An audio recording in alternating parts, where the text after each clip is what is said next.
दासेथ' अनेक माने बाथ्रा बुंलांबाय जोंना डाइरेक्टरा बुंबाय जोंना प्रडिउसारा बुंबाय जोंना जयन्त नार्जारिया बुंबाय थ' आं बारा सम लाला आं बेखौनो बुंनो सानदों जे सावथुन मुलुगाव आं 2002 निफ्रायनो एक्चुअली आं मावबोगासिनो दं थ' 2002 निफ्राय अनेक एक्सपिरियेन्स मोनबोबाय थ' आब'जोंबो आं प्रडिउसार प्रियम आब'जोंबो आं अनेक खामानि मावनो माने खाबु मोनदों थ' अनेक फिल्मावबो आंखौ चान्स होदों बेनि थाखाय आब'खौ आं थेंक इउ होननांगोन मानोना आब' नङामोनबा आं बे सिजौ सावथुन माब्लाबाबो साक्सेस जानो हानाय नङामोन थ' जियानो जाथों आं सिजौनि सोमोन्दै फंनैसो बुंनोसै थ' सिजौ सावथुनाव एक्चुअली जों जेराव जेराव लकेसन बे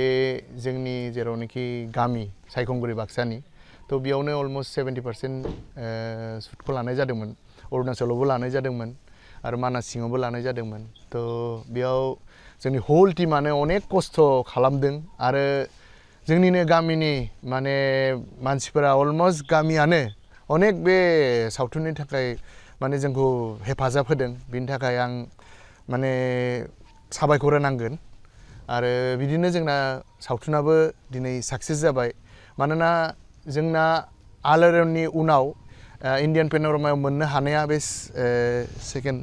माने जाहैगोन सेकेन्ड बेनो आरो सेकेन्ड टाइम थ' बिनि उनाव दासिमबो मोनाखै थ' दा देग्लाय जोङो 6 केटेगरियाव जोङो मा होनो एवार्ड मोनदों बेखौ जयन्त नार्जारिया बुंखांबाय थ' दा अनेक जोंना मा होनो रायजो राजाफोरा आंखौ सोंबाय थायो जे जोङो माबादि नुगोन माला इउटुबाव हगारगोन माला माबादि नुनो मोनगोन थ' मोनसे गोजोनथाव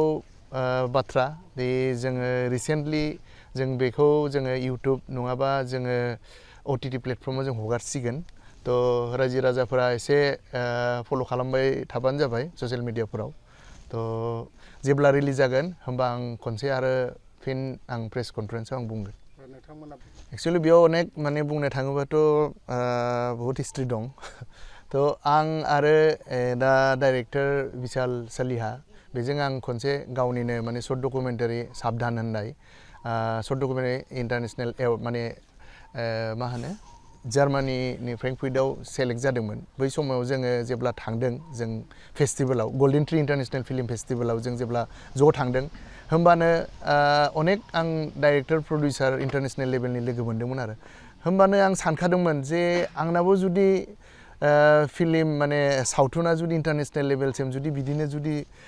माने वर्ल्ड वाइड हिसाबै जुदि आंनि सावथुना जुदि नुनो मोनोबा बा आंबो जुदि पार्टिसिपेट लानो हायोबा बेसे गोग्गाथाव खोथा थ'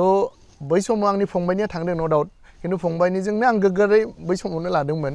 खिन्थु आं सानोमोन सिं सिं जिहेतु आं 2020 माने 21 निफ्रायनो आं सरि 2000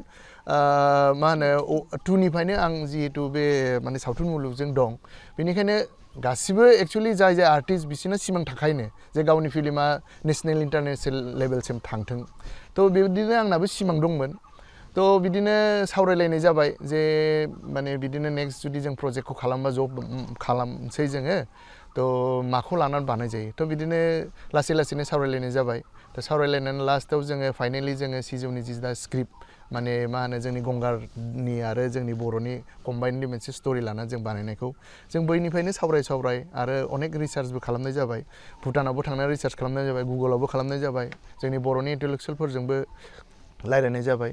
थ' आरो उन्दैयावबो खोनाखाबाय थाखायोमोननो जोंनि आइ आफामोनानो बुंखायोमोन थ' आंबो बिशालखौ बुंबाय जे बिदिबो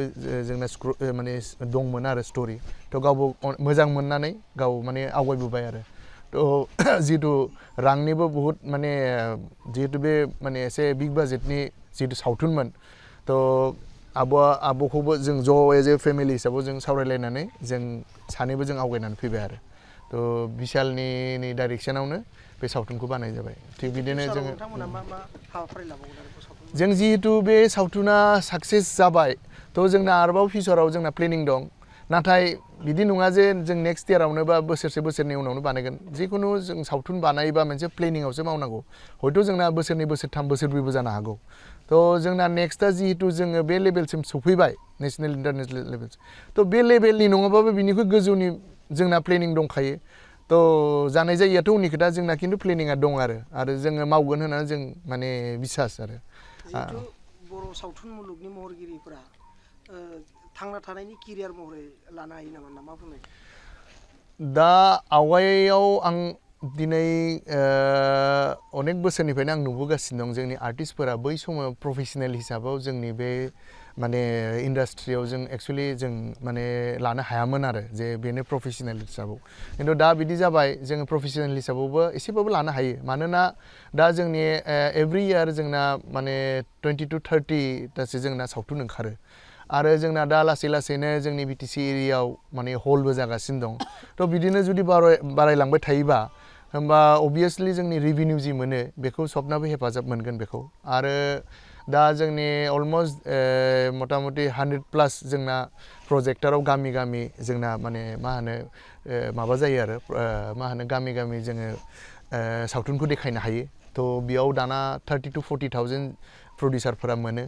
थ' आवगायावबा जोंना बारा मोनामोन बिदिनो माने 10,000 15,000 20 बिदि टाइप मोनोमोन थ' दा लासै लासै बारायलांगासिनो दं